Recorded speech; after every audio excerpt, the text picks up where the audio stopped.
What's happening? It's Ryan from R Davis Electrical. Welcome back to the channel. Before we go anywhere, make sure you hit that like button, hit that subscribe button. It would be greatly appreciated. So, as you can see, my head is within this electrical meter cupboard.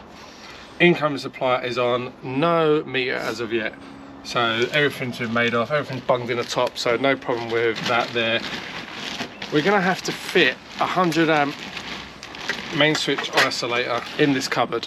We've run a 25mm 3-cot armoured in here previously. The consumer unit is roughly 12 metres away. So we have to fit one of these bad boys in. Our armoured comes in bottom right hand side. So as you can see, we've got a 32mm, 25mm. So we have to open up that 25mm to a 32 to accommodate the gland, the 32mm gland we've got on this armoured. You would see that the armoured gland has been installed already, so we'll see on the next clip us installing that. When we did install that, there was no audio on the mic, so you will see us installing that as well. Was a bit of a pain, not gonna lie. So yeah guys, let's get into it, let's get installing this and show you how it goes. So we're going to start off with applying a bit of heat to this shroud. It was Baltic this day, so a little bit of heat doesn't hurt, helps with the flexibleness of these shrouds. So once it is on, going to get the bottom part of the gland on, then give it a little twisty to open up the outer cores of this armoured, and then we'll go and put the top half on. Not going to lie, this was an absolute ball ache. Should have put the gland on when I first installed the armoured, but we live and learn, don't we? So once we've got it relatively finger tight, want to move on to using an Nipex pliers wrench. These are the perfect tool for this. Leave no marks. Usually you use grips, but these are the ones.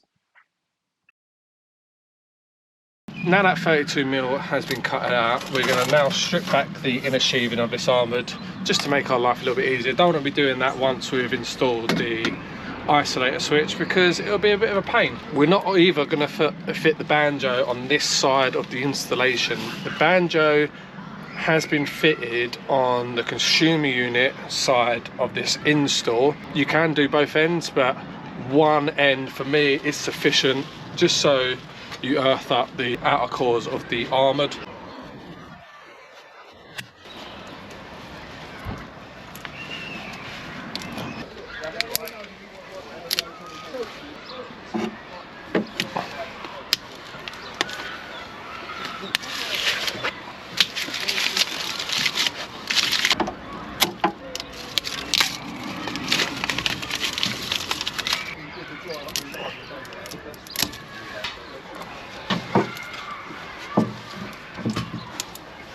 So before we go ahead and screw this back to the board, I want to get the stuffing gland in. So this is the whisker tails gland. I want to get this in now before it screws back because it'll be pretty hard to try and knock that knockout in the top. So let's get that in now before we go back. I think you can see that perfect. 25mm tails, 16mm earth in the top. Okay, so that is in. Now screw this back and actually start making some connections up.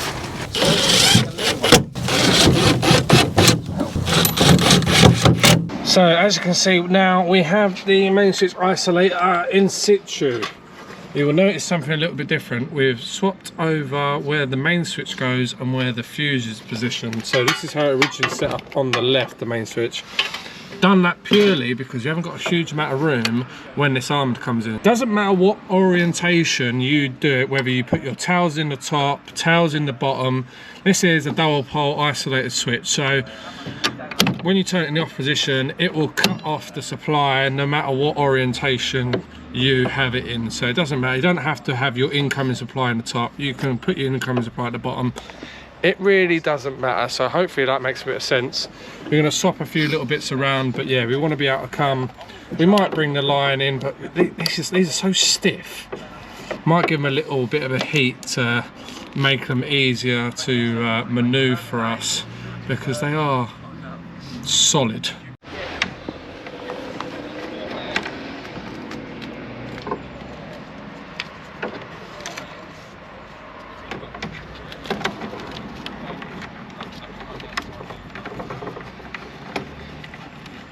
We're going to move on now to putting the old heat shrink on the CPC, and we're going to get the heat gun back out again. This heat gun is an absolute unit. It gets hot so quick. You can see how quick it is warming up this heat shrink. It is an unbelievable bit of kit.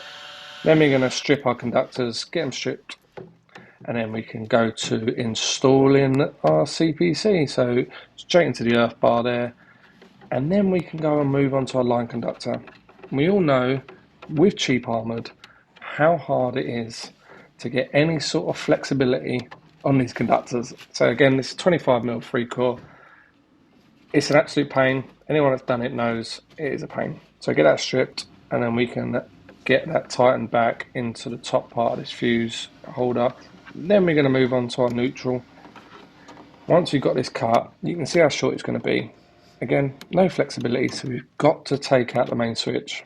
Once we get that removed, we can get that installed, a little bit of heat shrink on, and then Bob is your uncle on that one. Get those all tightened up, and we're ready to rock and roll.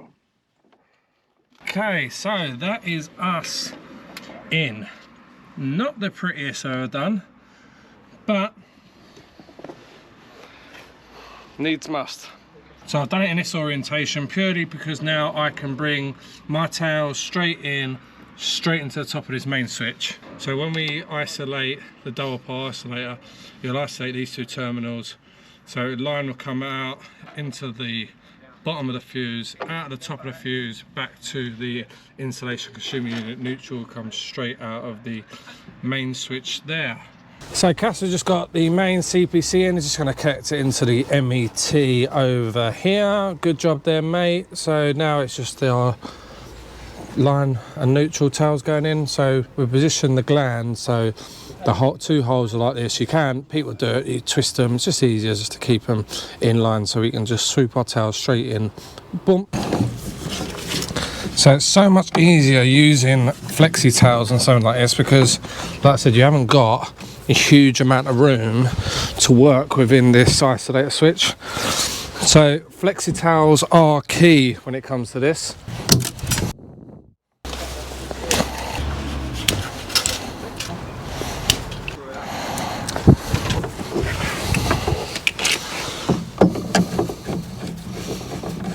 So now I do want to torque up. See on the main switch here we got 2.5 Newton meters. I'm going to get the torque screwdriver out, torque all these up to the correct settings. Same for the fuse housing as well. But we'll leave a little bit on these to go into the meter obviously, so we want to cut these down a little bit, ready for the DNO to connect this away when they install the new smart meter. So we'll get all this torqued up, ready to go. We want to change the labelling on the front cover as well, because obviously we swapped the main switch around. Here is your 100 amp fuse. Look at that beauty. That's a big boy. That will slot in there like that. Close that up, and we are all ready to rock and roll. So hopefully you enjoyed that episode. If you did, hit that like button, subscribe if you haven't already, and we will catch you all on the next video.